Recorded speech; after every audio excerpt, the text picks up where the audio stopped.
ഏവരെയും പുതിയ വാർത്തയിലേക്ക് ഞാൻ സ്വാഗതം ചെയ്യുകയാണ്. കഴിഞ്ഞ മെയ് മാസത്തിൽ യമനിലെ ഹൂത്തികളുമായി ട്രംപ് ഒരു അപ്രതീക്ഷിത കരാറിലെത്തി. അത് US കപ്പലുകൾക്ക് നേരെയുള്ള ആക്രമണങ്ങൾ ഹൂത്തികൾ അവസാനിപ്പിക്കണമെന്നും ഇനി ഒരിക്കലും ഹൂത്തികളെയും ആക്രമിക്കില്ല എന്നായിരുന്നു ആ കരാർ. തന്നെയുമല്ല, ഇസ്രായേലിനെ ഞങ്ങൾ എടുത്തലക്കുമെന്ന ഹൂത്തികളുടെ ആവശ്യം അംഗീകരിച്ചുകൊണ്ട് നിങ്ങൾ സൗകര്യം പോലെ ഇസ്രായേലിനിട്ട് ചാമ്പിക്കോ എന്ന് ട്രംപ് പറയുകയും ചെയ്തു. ട്രംപ് ഇങ്ങനെ യാതൊരു ഉപാധിയുമില്ലാതെ കരാറുണ്ടാക്കിയത് ഹൂത്തികളെ ഒരു വിധത്തിലും നേരിടാനോ തകർക്കാനോ കഴിയില്ല എന്ന ബോധ്യം വന്നതിന് ശേഷം മാത്രമാണ്. അമേരിക്കയുടെ പേര് കേട്ട 3-ലധികം യുദ്ധക്കപ്പലുകളും MQ-9 റീപ്പർ ഡ്രോണുകളുമെല്ലാം ഹൂത്തികൾ തകർത്തതിന് ശേഷമാണ് ട്രംപ് ഹൂത്തികളുമായി ഒരു കരാറിലെത്തിയത്. എന്നാൽ ഇറാനെ ആക്രമിച്ചതിലൂടെ അതിനേക്കാൾ വലിയൊരു ആപ്പിലാണ് ട്രംപിന്റെ വാല് ഇപ്പോൾ കുടുങ്ങിയിട്ടുള്ളത്.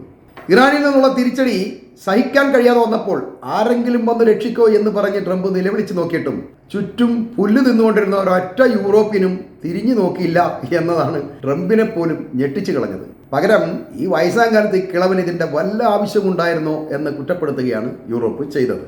അതുകൊണ്ട് ഞാനിതാ യുദ്ധം നിർത്തിയിരിക്കുന്നു, വേണേൽ ഇറാനും നിർത്തട്ടെ എന്ന് പറഞ്ഞ് ട്രംപ് യുദ്ധത്തിൽ നിന്നും സ്വയം പിന്മാറുമ്പോൾ നെതന്യാഹുവിൻ്റെ ഇസ്രായേലിന് മുന്നിൽ ഒരു ആംബുലൻസ് വന്നു നിൽക്കുന്നത് നമുക്ക് ശരിക്കും കാണാൻ കഴിയും. ശരിക്കും നെതന്യാഹുവിനെ വഴിയിൽ ഉപേക്ഷിച്ചാണ് ട്രംപ് മുങ്ങിയിരിക്കുന്നത്. ഇതൊരു നിസ്സാര കാര്യമൊന്നുമല്ല. ട്രംപ് പിന്മാറിയതോടെ ഇറാനും ഹിസ്ബുള്ളയും ഇസ്രായേലിന് മേൽ ഇപ്പോൾ അഴിഞ്ഞാടുകയാണ് എന്ന് പറഞ്ഞാൽ അതിന് അതിശയോക്തിയൊന്നുമില്ല. ഈ രണ്ട് കൂട്ടരും ഇസ്രായേലി നഗരങ്ങളിൽ അതികഠിനമായ ആക്രമണങ്ങളാണ് ഇപ്പോൾ നടത്തിക്കൊണ്ടിരിക്കുന്നത്. അവസാനമായി ഇന്നലെ ഹരേദിനടുത്തുള്ള ഒറോട്ടു റാബിനിലെ ഇസ്രായേലിന്റെ ഏറ്റവും വലിയ വൈദ്യുതി നിലയത്തിന് നേരെ അതിശക്തമായ ആക്രമണമാണ് ഇറാൻ നടത്തിയത്. ഇസ്രായേലിന്റെ 35% വൈദ്യുതിയും ഇവിടെ നിന്നാണ് സപ്ലൈ ചെയ്യുന്നത് എന്നോർക്കണം.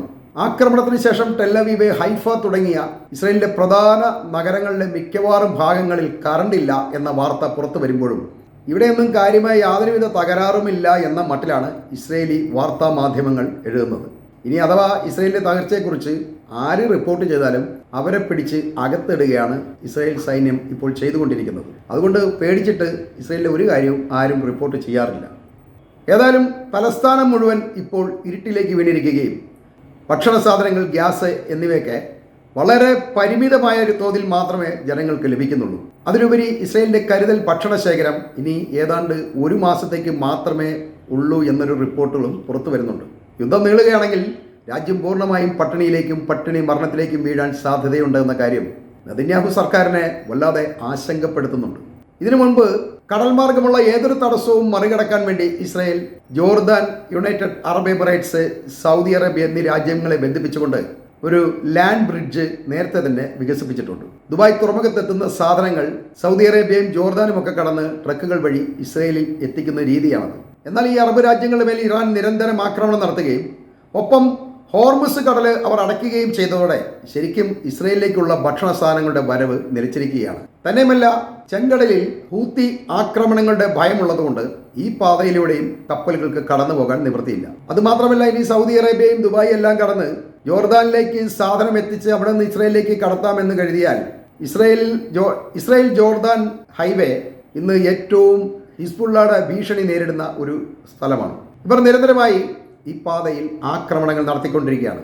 ജോർദാൻ അതിർത്തിയോട് ചേർന്നുള്ള ഇസ്രായേൽ പ്രദേശങ്ങളിലേക്ക് കടന്നു പോകുന്ന പാതകളിലെ ട്രക്കുകളെ നിരീക്ഷിക്കാൻ ഹിസ്ബുള്ള പ്രത്യേകം ശ്രദ്ധിക്കുന്നുമുണ്ട്. ഇസ്രായേലിനെ സഹായിക്കുന്ന ഏതൊരു അറബ് രാഷ്ട്രങ്ങളുടെയും ട്രക്കുകളെയും വാഹനങ്ങളെയും തകർക്കുമെന്ന ഭീഷണി ഈ ഗ്രൂപ്പുകൾ കമ്പനികളോട് പരസ്യമായി പ്രഖ്യാപിക്കുകയും ചെയ്തിട്ടുണ്ട്. അതുകൊണ്ട് കമ്പനികളാരും ഇതുവഴി ട്രക്കുകളിൽ സാധനം കൊണ്ടുപോകാൻ തയ്യാറാകുന്നുമില്ല. അതിലൂടെ കുടുങ്ങിയിരിക്കുന്നത് ശരിക്കും ഇസ്രായേൽ തന്നെയാണ്. ശരിക്കും യുദ്ധത്തോടെ ഇസ്രായേൽ ഒരു തുരുത്തിലെന്ന പോലെ അകപ്പെട്ടിരിക്കുന്നു എന്നുള്ളതാണ് വാസ്തവം. ഇസ്രായേലിന്റെയും അമേരിക്കയുടെയും എല്ലാം കണക്കുകൂട്ടലുകളെ തെറ്റിച്ചുകൊണ്ട് ഇങ്ങനെയെല്ലാം സംഭവിക്കാൻ കാരണം ഇറാൻ അവരുടെ ഹോർമുസ് കടലിടുക്ക് അടച്ചതാണ്. ഇതിനു മുമ്പ് ഗസയിലൊക്കെ യുദ്ധം നടക്കുമ്പോൾ ഈ ഹോർമുസ് കടലിടുക്ക് അടയ്ക്കാതിരുന്നത് കൊണ്ട് ഇസ്രായേലിൽ ഭക്ഷണ സാധനങ്ങൾക്കോ മരുന്നിനോ അതല്ലെങ്കിൽ ഗ്യാസിനോ ഒന്നും വലിയ ബുദ്ധിമുട്ടുണ്ടായിരുന്നില്ല. പക്ഷേ ഇപ്പോൾ അതല്ല. കപ്പലുകളൊന്നും കടന്നു വരാത്തത് കൊണ്ട് ഒരു സാധനവും ഇസ്രായേൽ മാത്രമല്ല അറബ് രാജ്യങ്ങൾ ഒരിടത്തേക്കും കടന്നെത്തുന്നില്ല എന്നുള്ളതാണ്. പെട്ടെന്നുള്ള ട്രംപിന്റെ പിന്മാറ്റത്തിലൂടെ ട്രംപ് തങ്ങളെ ചതിച്ചതാണോ എന്ന കാര്യത്തിൽ ഇസ്രായേലികൾക്കുള്ളിൽ പല അഭിപ്രായങ്ങളുണ്ട്. ഇത്രയും നാൾ കൂടെ നിന്നിട്ട് യുദ്ധം ആരംഭിച്ചു കഴിഞ്ഞപ്പോൾ ഒരു നിർണായക ഘട്ടത്തിൽ ഇസ്രായേലിനെ വഴിയിൽ ഉപേക്ഷിച്ചുകൊണ്ട് ട്രംപ് കടന്നുകളയുകയാണ് ചെയ്തിരിക്കുന്നത്. എന്നാൽ ഇസ്രായേൽ അപകടത്തിലാണെന്ന തിരിച്ചറിവാണ് എങ്ങനെയും യുദ്ധം അവസാനിപ്പിക്കാനും ഹോർമുസ് കടലിടുക്ക് തുറന്നു കിട്ടാനും ട്രംപ് സാധ്യമായ എല്ലാ വഴികളും അന്വേഷിക്കുന്നത്. ശത്രുവായ മോഡിയോട് പോലും സഹായിക്കുമോ എന്ന് ട്രംപ് അഭ്യർത്ഥിക്കുമ്പോൾ അയാളുടെ മുന്നിലെ സകല വഴികളും അടഞ്ഞിരിക്കുന്നു എന്ന് നമുക്ക് വ്യക്തമാവുകയാണ്. എന്നിട്ടും ഹോർമുസ് കടലിടുക്ക് തുറന്നില്ലെങ്കിൽ ഞാൻ ഇറാൻ മുഴുവൻ അടിച്ച് തരിശാക്കും എന്ന് കാണാതെ പഠിച്ചതുപോലെയാണ് ട്രംപ് ഇങ്ങനെ നിരന്തരം പറഞ്ഞുകൊണ്ടിരിക്കുന്നത്. ഇത് കേട്ട് ഇറാൻ ട്രംപിനെ പരിഹസിച്ച് തള്ളുകയാണ്. നിങ്ങൾക്ക് ചെയ്യാൻ പറ്റുന്നത് ചെയ്തോ എന്നാണ് ഇറാൻ ട്രംപിനോട് ആവശ്യപ്പെടുന്നത്. ഇറാനെ തകർക്കാൻ മാക്സിമം ശ്രമിച്ചിട്ടാണ് ട്രംപ് പിന്മാറിയത് തന്നെ. എന്നിട്ടും തള്ളിന് യാതൊരു കുറവുമില്ല എന്നുള്ളതാണ് സത്യം. പിന്നെ ഈ യുദ്ധത്തിൽ നിന്നും ട്രംപ് പിന്മാറാനുള്ള മറ്റൊരു കാരണം ഇറാനിയൻ മിസൈലുകളെ തടയാനുള്ള ഇന്റർസെപ്റ്ററുകൾ അമേരിക്കയുടെ കൈവശം ഇതിനകം തന്നെ തീർന്നതായിട്ടാണ് റിപ്പോർട്ടുകൾ ഉള്ളത്. ഇനി പുതിയ ഇന്റർസെപ്റ്ററുകൾ വീണ്ടും തയ്യാറാക്കി മിഡിൽ ഈസ്റ്റിലും ഇസ്രയേലിലുമൊക്കെ ഫിൽ ചെയ്യണമെങ്കിൽ വർഷങ്ങൾ തന്നെ വേണ്ടിവരും എന്നാണ് പറയുന്നത്. ട്രംപ് ശരിക്കും ശശിയായി എന്നുള്ളതാണ് വാസ്തവം. അയാളുടെ മുന്നിൽ ഇനി മറ്റു ഓപ്ഷനുകളൊന്നുമില്ല. ഇറാനുമായി ഒരു ചർച്ച നടത്തുക എന്നത് അസാധ്യമായിരിക്കുകയാണ്. കാരണം ഇറാൻ ആവശ്യപ്പെടുന്ന പ്രധാന കാര്യം അമേരിക്കൻ സൈനിക കേന്ദ്രങ്ങൾ മുഴുവൻ മിഡിൽ ഈസ്റ്റിൽ നിന്നും എടുത്തുകൊണ്ട് പോകണം എന്നതാണ്. അതൊരിക്കലും അമേരിക്കയ്ക്ക് സാധ്യമാവില്ല എന്നുള്ളതാണ്. അമേരിക്കയുടെ മിഡിൽ ഈസ്റ്റ് സംരക്ഷണ ഉത്തരവാദിത്തങ്ങൾ ഒഴിയുക എന്നാണ് ഇതിൻ്റെ അർത്ഥം. ഇത് സാമ്പത്തികമായി അമേരിക്കയുടെ നട്ടെല്ലൊടിക്കുക കൂടി ചെയ്യുന്ന ഒരു കാര്യമാണ്. ഈ അറബികൾ ഉള്ളതുകൊണ്ടാണ് ശരിക്കും അമേരിക്ക നിലനിൽക്കുന്നത് തന്നെ. അവരുടെ കാശ് കൊണ്ടാണ് ഇവർ ജീവിക്കുന്നത്. എന്നിട്ടും അവരുടെ മെക്കിട്ട് കയറുകയാണ്. അതിനൊക്കെ ഏതാണ്ട് അവസാനം വരാൻ പോവുകയാണ്. അതുകൂടാതെ ഇറാൻ ആവശ്യപ്പെടുന്ന മറ്റൊരു കാര്യം, ഇറാൻ ഇതുവരെ വന്നിട്ടുള്ള സകല യുദ്ധ ചെലവുകളും അതോടൊപ്പം അവർക്കുണ്ടായിട്ടുള്ള എല്ലാവിധ നഷ്ടങ്ങൾക്കും മതിയായ സാമ്പത്തിക പരിഹാരം നൽകണമെന്നാണ്. കൂടാതെ ബാലിസ്റ്റിക് മിസൈലുകൾ ഉണ്ടാക്കുന്നത് തടയാൻ പാടില്ല എന്നൊരു ഉപാധിയും ഇറാൻ അമേരിക്കയ്ക്ക് മുന്നിൽ വെച്ചിട്ടുണ്ട്. അതിനൊപ്പം ഇസ്രയേലോ അമേരിക്കയോ ഒരിക്കലും ഇറാന്റെ ഒരു കാര്യങ്ങളിൽ ഇടപെടുക പോയിട്ട് അവരുടെ കാര്യം ചിന്തിക്കാൻ പോലും പാടില്ല എന്നൊക്കെയാണ് ഡിമാൻഡ്. ഇനി വരാൻ പോകുന്നത് ഹോർമുസ് കടലിടുക്ക് വഴിയുള്ള എല്ലാ ചരക്ക് കപ്പലുകൾക്കും ഇറാൻ ടോൾ ഏർപ്പെടുത്താൻ പോവുകയാണ്. സൂയസ് കനാൽ കടക്കാൻ ടോൾ കൊടുക്കുന്നത് പോലെ ഹോർമുസ് കടക്കാനും ഇനി കപ്പലുകൾ ടോൾ കൊടുക്കേണ്ടി വരും. അങ്ങനെ ടോൾ ഏർപ്പെടുത്തുന്നത് ലോക വിപണിയിൽ വിലക്കയറ്റത്തിന് കാരണമാകും എന്നുള്ളതാണ് യാഥാർത്ഥ്യം.